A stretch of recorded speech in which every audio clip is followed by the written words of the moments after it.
So we're going to be developing some black and white film here today. I'm going to be using 35mm film to show you here. The first thing you want to remember is you want to have the lights off because you don't want to expose your film.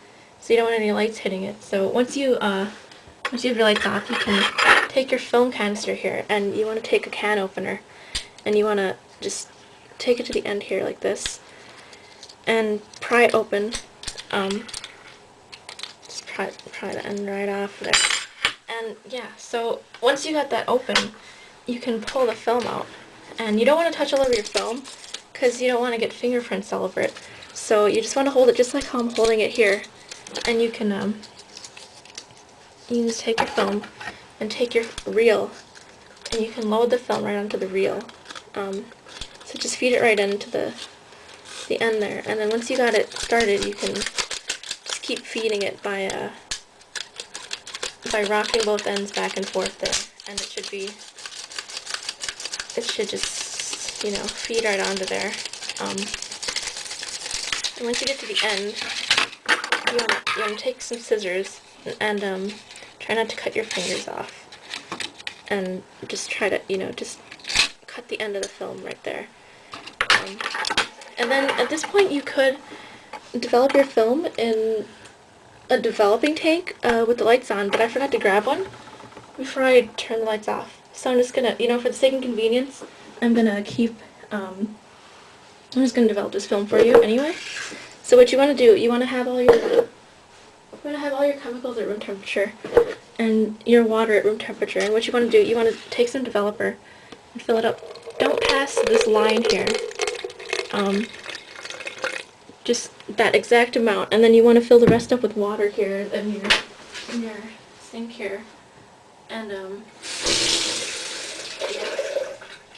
once you got that, you can develop your film for about 10 minutes. And once that 10 minutes is up, you can move on to your stop bath. And your stop bath you want to fill up to just about here. Once you have that, you can fill up the rest of the container with water. And you want your film in the stop bath for maybe as long as it takes for you to spell your name backwards or something, unless your name is like Joe. And in that case, you probably want to spell your name backwards about 10 or 15 times. But that's probably long enough, so we can move on to the fixer now. And you don't want to spill any of your fixer. Because if you manage to spill a little bit of it, just don't tell anyone. So once you get just about this much fixer in your container, you can fill up the rest with water here, and you can your film has to sit in the fixer for just a few minutes, and then after that you want to rinse your film off for about a minute. That's about a minute. So you can move on to your fixer remover now. And your fixer remover, you want your film sitting in that for about a minute too.